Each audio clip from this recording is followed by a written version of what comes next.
raised in Finland, worked the last 30 years all over the world, and settled in Zug about 6 years ago. My see, it works, yeah. My story in brief is that I had a small consultancy way back. We happened to be good at a few things, and we were bought by a bigger consultancy who happened to work with a Finnish company called Nokia. They had a desire to conquer the world about 25 years ago, starting to do that. Been on that journey since, and got a reputation of helping companies to excel in innovation, in market entries, service development, and so forth. And yeah, Olaf asked me to talk a few words about scaling. You know, it's kind of a complex thing, so I used one of the very popular services of this time. I asked Chat GPT that what do you think about scaling? You see the recipe here. So the analysis is I think quite simple. It's basically about who you are and what your ambitions are, and what your business dynamic is about. I tend to segment companies in three different categories. One is those which are, you know, long heritage companies with a mainly linear business model. Then those who have a sustainability enhancing service, which I think is kind of typical for you guys here. And then you have those who are having a circular strategic ambition, which is then a longer journey. Then I think there is still two different like parameters. One is that which position you have in the value chain, and also what your dynamic is in business logic. I think Chat GTP is like a good example also about the new services where you don't have that kind of capabilities per se. Then they have a like efficient global distribution chain through digital. They don't need lorries or ferries or anything to distribute their service, and so forth. So I think that's a good example of where the world is going. Platform businesses are conquering the world and also taking the best talents. Then some thoughts about sustainability-centric companies and growing them.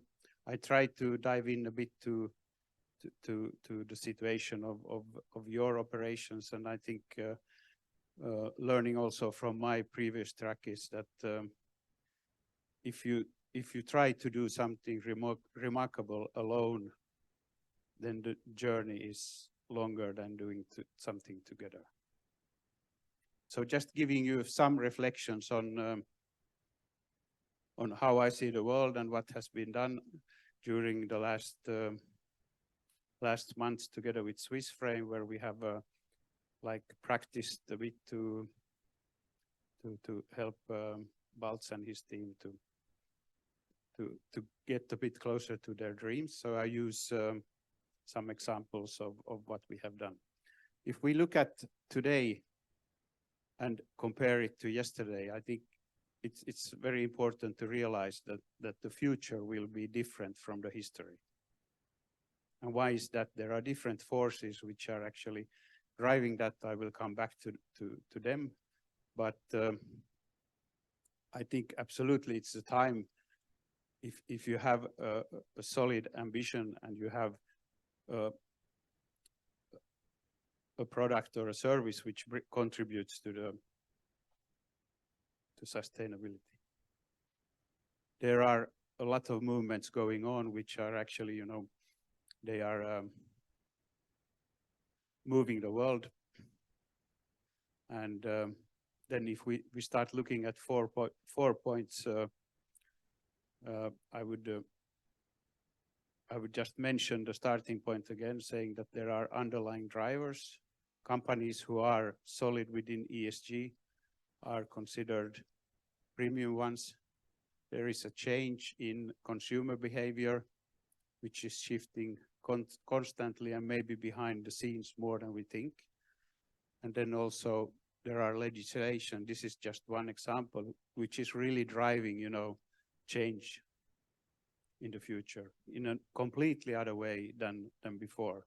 If I look at, I have the privilege of working with a couple of really big organizations, and they are now in a phase where they actually assess where they are and where they want to go. And being bigger organizations, it's quite a complicated journey actually to even know where they are, because their value chains are so comprehensive. My first recommendation, which I think most of you already have been thinking about and planning based on, is starting from the end customer or the consumer in some situations, and really diving into what they need and what they are ready to pay for. I've met many organizations who have big dreams and which are contributing a lot to sustainability, but they don't really have a way to make money. And I tend to say that the sort of the first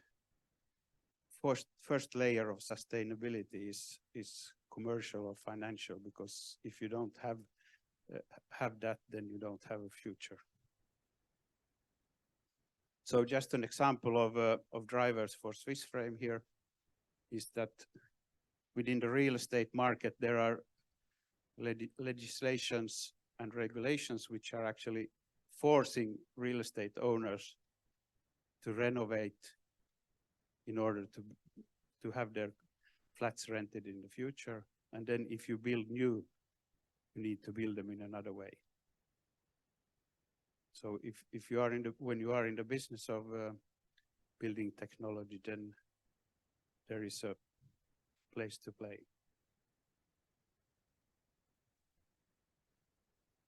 Typical challenges within sustainable growth. We did the research, and here are a few examples: uncertainty, fear of greenwashing, lack of confidence, lack of knowledge, lack of belief. And especially when you go to smaller companies, you have a lack of market power and too long time to revenue. I think what Flava Consumer and Hirling and Salomon are doing together is a good example of how you can really benefit from a collaboration with different kind of capabilities.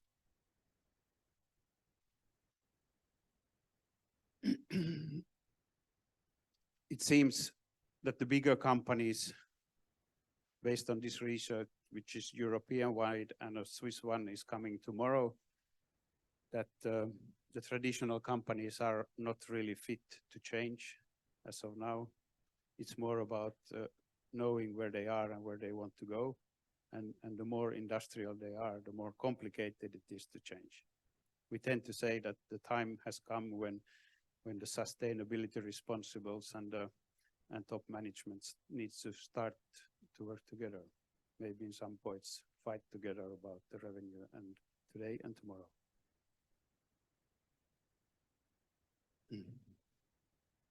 So then the next takeout, I think, for us here is to really dive deep into and decide on in which sector you want to play or are playing, and how you can solve the big questions. In the case of Swiss Frame, we know the first part of the text there is about what is happening. The change will be much more dramatic than we can imagine today. Also, the legislation and regulations in Switzerland on EU level, and also, let's say, the general mindset of the population is really driving us to something new. And in the case of Swiss Frame, the capabilities to help in this transition together with some other partners within building technology is there. It's more about finding the right ways to the market and making the best cases. Then a few directives to how we think in our groups, which applies for companies like you, maybe vice versa to the companies which are established linear organizations, is that you really think about the synthesis between sustainability ambitions and commercial strategy. For bigger organizations, this is really a big struggle because it will affect the financial performance short term. Then moving from your world to the customer or end user world and really building your approach from there, maybe not from the tech innovation you have been working on for years, and articulating things in a way that they are understandable. And then going into the go-to-market context and deliver value and trust. There are many things which are needed in today's world, but maybe not wanted. So here is an example of a journey which we started with Swiss Frame in June.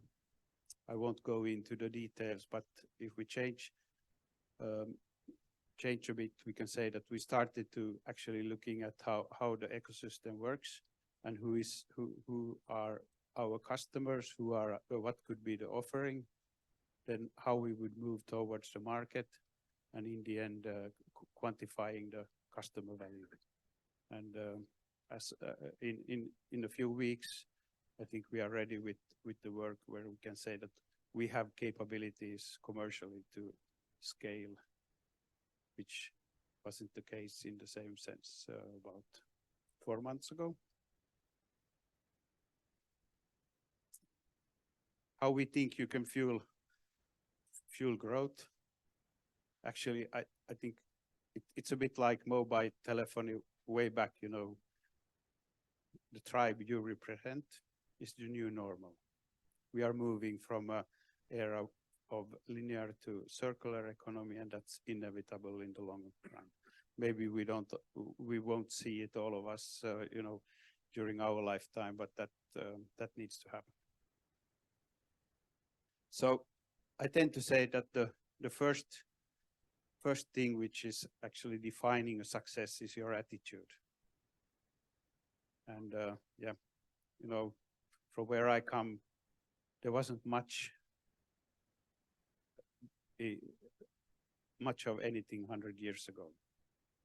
So we tend to have an attitude that we need to improve everything every day.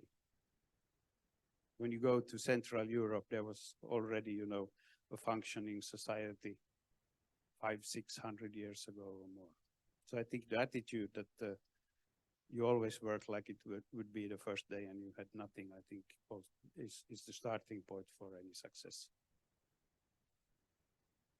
Then aligning your troops around an inspiring vision sounds, I think, easy, but in practice, you know, finding the sweet spot where you really think that you can make a difference and create value for all the stakeholders. Still, one of the best examples is, I think, Apple, who launched many years ago Think Different. There was a strong rationale behind Think Different because it was the first computer technology business who could supply both the hardware and software. And the rest, I think, is history. So working from an inspiring vision where where you can actually motivate your team to work hard from a day to another.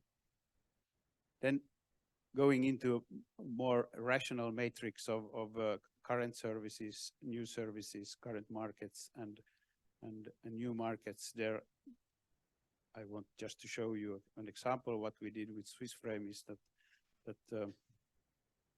we went, as I say, out of the bathroom and into the whole building, which means that we change completely. We are changing how we address, which audiences we are addressing, and what our story is there. So going from the sanitary segment to the real estate portfolio responsibles and stakeholders which are there close by, which makes a huge difference, I think, for the opportunities to scale. This is a standard matrix, and of course, the more you want to go there upright, the more challenging it becomes. But really doing the exercise that you think about what is your core competence, and whose challenge can you solve. Like, I give you an example which is, I think, very familiar to all of us who live in Switzerland. You think about the railway companies here. We go to the cargo segment and ask that what is the going into the future? What is the core competence? Is it about moving goods on rails, or is it moving goods electrically? Good question. Then a fourth dimension, really defining where you can make money in short term and long term, and managing the portfolio, which is a strategic one. As I run out of time shortly, I won't go into these frameworks, but yeah, the question is, how big is your dream, and how desperately you want to go there? And in the end, maybe a few lines there is that customer value before owner or shareholder value. And really thinking, even if you think yourself you have the best idea, that you really focus short term on how you change the world and how you can make money. It's maybe not the right word in the context of sustainability, but it's complicated without it.